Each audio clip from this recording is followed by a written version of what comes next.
નમસ્કાર. રાગ દેશ 10મા ક્રમનો વિડીયો આપ સૌના માટે. રાગ આપણે ચીજ ગીત આખું કમ્પ્લીટ કર્યું છે દુગુન સાથે, પણ સ્વર મલ્લિકાની દુગુન આપણે તાલ સાથે લેવાની બાકી છે.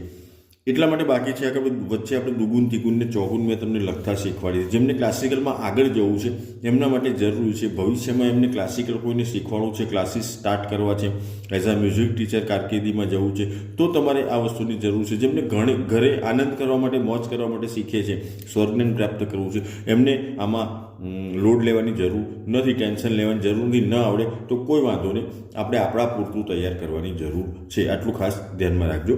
હવે સ્વર મલ્લિકા સિંગલ મેં તમને તાલ સાથે શીખવાડી દીધી છે. એ તમે પ્રેક્ટિસ કરી લીધી હોય, પ્રેક્ટિસ કર્યા પછી એનો રિયાઝ હોય, તમારા હૃદયમાં બેસી ગઈ હોય, જોયા વગર તમે વગાડી શકતા હોય તો ખૂબ સારું છે. બાકી જોઈને તમે ચોક્કસ વગાડી શકો છો. એવું નથી કે જોયા વગર જ વગાડવું. ઓકે. તાલની આપણને સૌને ખબર છે, તાલ ત્રિતાલ છે. ખાલીથી એટલે કે 9મી માત્રાથી શરૂ થાય છે, તો આપણે 8 માત્રા જવા દેવી પડશે. 9મી માત્રાથી શરૂ કરીશું. રે મ પાની, આટલી માત્રા જવા દેવાની. અહીંથી આપણે દુગુન સ્ટાર્ટ કરવાની. 4 લાઈન છે આખી સ્વર મલ્લિકામાં, એટલે એક લાઈન આખી સિંગલ વગાડવાની અને પછી દુગુન સ્ટાર્ટ થશે. જોઈ લઈએ આપણે. હું તમને આંગળીના વેઢા ઉપર ખાલી બતાવી દઉં છું પહેલા.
વચ્ચે મારે એકવાર મિસ્ટેક થઈ. મારા માટે તાલ ધીમો હતો ખૂબ, એટલા માટે. એટલે પહેલી વાર અને છેલ્લી વાર મેં જે બતાવી દુગુન એ પરફેક્ટ હતી. તાલ સાથે તમને અત્યાર સુધીમાં મેં આપણે લગભગ 4 રાગ તો આપણે તાલ સાથે દરેકમાં સ્વર મલ્લિકા, ચીજ ગીત, આલાપતાન એ બધું જ તાલ સાથે આપણે કર્યું છે. એટલે હવે હું ડિટેલમાં તમને તાલ સાથે બતાવવાની કોશિશ કરતો નથી.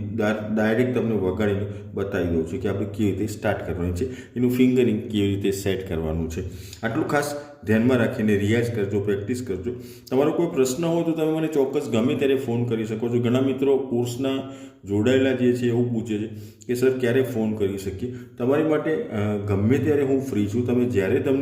તમે ફ્રી હોય ત્યારે મને ફોન કરી શકો છો. હું કદાચ ફ્રી નહીં હોય તો તમને કહી દઈશ કે હું થોડાક સમય પછી તમને રિંગ કરું છું, બરાબર. બાકી તમે ગમે ત્યારે મને ફોન કરી શકો છો. ઓકે, તો આટલું તૈયાર કરી દેજો. નેક્સ્ટ વિડીયોથી આપણે લેસન નંબર 11માં આપણે જોઈશું આલાપથી શરૂ કરીશું, આલાપતાન, બરાબર છે. આલાપતાન પછી રાગના આધારિત કોઈ હશે ગીતો સારા તો આપણે એ પણ લઈશું. તો નેક્સ્ટ વિડીયોમાં મળી છે. ત્યાં સુધી આવજો. Good bye, good day.